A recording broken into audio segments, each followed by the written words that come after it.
ကဲစော်ပြည့်ဘဲပြည့်များအားလုံးပဲမင်္ဂလာပါဗျာဒီနေ့တော့အချစ်ကြောင့်တကဘာလုံးကိုမီးတင်ရှို့ဖို့ကြံစီခဲ့တဲ့နတ်မိမယ်လေးတူအကြောင်းပြောပြမယ်ကောင်မလေးကနတ်မိမယ်ဆိုတော့ချောတာပေါ့ဗျာဒါပေမဲ့သူ့ကိုသွားပြီးဒေါသဆိုရင်တော့တရွာလုံးပြဖြစ်သွားမယ်ဆိုတာသတိထားဦး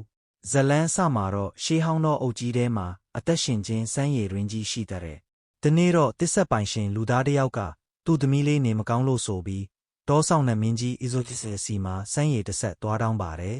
နတ်မင်းကြီးကလည်းတနာလို့ပေးလိုက်တာပေါ့ဒါပေမဲ့အဲ့ဒီလူကကျေးဇူးတိမဲ့အစားစစ်တက်ကြီးနဲ့ပြန်လာပြီးအပိုင်စီးဖို့စ조사ပါလေရောတွေ့လားလူတွေကအဲ့လိုပြကျွေးတဲ့လက်ကိုပြန်ကြိုက်တတ်တာအကိုတို့ရောသူငယ်ချင်းစီကပိုက်ဆံချေးပြီးရင်ပြန်မဆက်ပဲကျဲရမှာပုံအစ်စ်တွေတင်နေတဲ့သူတွေမဟုတ်ကြဘူးမလားဟဲ့စတာနော်အဲ့ဒီတိုက်ပွဲမှာနတ်မင်းကြီးအီဇိုချစ်ကနိုင်သွားပေမဲ့သူ့လူတွေအများကြီးဆုံးရှုံးခဲ့ရလို့လူသားတွေတောထဲမဝင်ရဥပဒေထွက်လာတာပါပဲအခုပိစုတ်ပံမှာတော့ကျွန်တော်တို့ရဲ့မင်းသမီးလေးဘဲစသေးနိုးလာပြီသူကတော့ဘာမှမသိဘူးတောထဲကတတဝါလေးတွေနဲ့ပျော်နေတာအဲ့ဒီအချိန်မှာရွာထဲကိုဒွန်းရဲဖို့ဆိုတဲ့ဘီလိန်မရောက်လာတယ်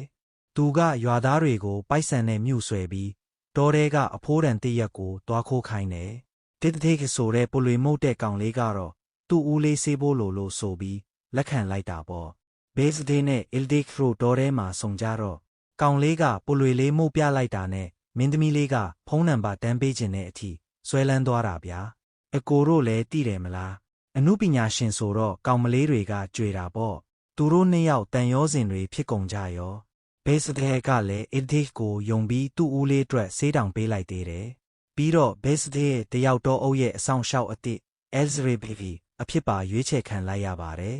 ဒါပေမဲ့ဒီလူယုံမှာဘီလိန်မတီဟေဗိုကမရဘူးပြေဘေးဗဒယာကိုရွာထဲအထိရောက်အောင်များခေါ်တယ်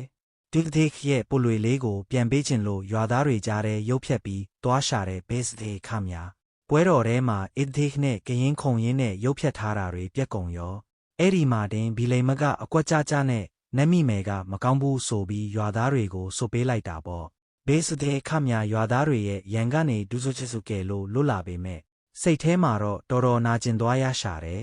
အဆိုးဆုံးကတော့ဒီယေဗိုကအစ်ဒေးကိုဖမ်းဆီးထားပြီးဘေးဖဒေးရဲ့စီကိုလူယုံတော်တယောက်လွတ်လိုက်တာပါပဲ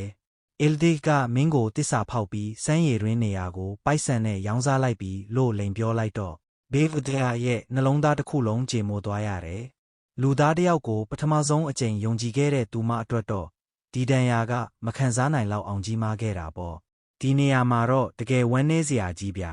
သူမဘလောက်တောင်နာကျင်သွားလဲဆိုရင်သူမရဲ့အသက်နဲ့လဲပြီးမှတုံးရမဲ့ဒီလေတာကိုခင်ဟဲကြီးဆိုတဲ့ဖြက်စီးခြင်းမိတောက်တွေကိုစင့်ခေါ်လိုက်တဲ့အထိပဲသူမရဲ့မျက်လုံးတွေကကျင်နာမှုတွေပျောက်ဆုံးပြီးဖြက်စီးလိုစိတ်တွေပဲပြည့်သွားတယ်သူမကိုယ်တိုင်လဲတေးရမယ်ရွာကိုလဲပြာဖြစ်အောင်လုပ်မယ်ပေါ့ဗျာတကယ်တမ်းရွာကြီးမိတောက်တွေကြားမှာပြာဖြစ်တော့မဲ့အချိန်ကြမှာဒစ်ဒေးကရေနစ်ရာကနေလွတ်လာပြီးရောက်လာပါတယ်ဘေးစဒေးကတော့ဘာစကားမှနားမဝင်တော့ဘူးအဲ့ဒီအချိန်မှာအီလ်ဒေးကသူ့ရဲ့ပလွေတန်လေးနဲ့ငါမင်းကိုတစ္ဆာမဖောက်ပါဘူးဆိုတဲ့အမှန်တရားကိုတချင်းဆိုပြီးပြန်နှိုးထအောင်လုပ်ခဲ့ရတယ်။ရွာသားတွေရောတောထဲကတတဝါလေးတွေပါဝိုင်းပြီးတချင်းဆိုကြတော့မှ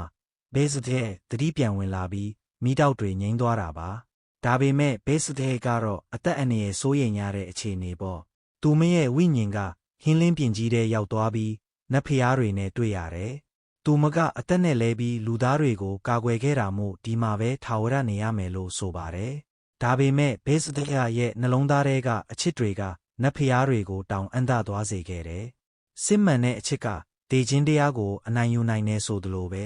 နတ်ဖျားတွေကဘေးစဒယာကိုအသက်ပြန်ပေးခဲ့ပါတယ်။နောက်ဆုံးမှာတော့နှစ်ယောက်သားနမ်းပြီးဇပေါင်းသွားကြသလိုလူသားနဲ့တောအုပ်သားတွေကြားမှာလည်း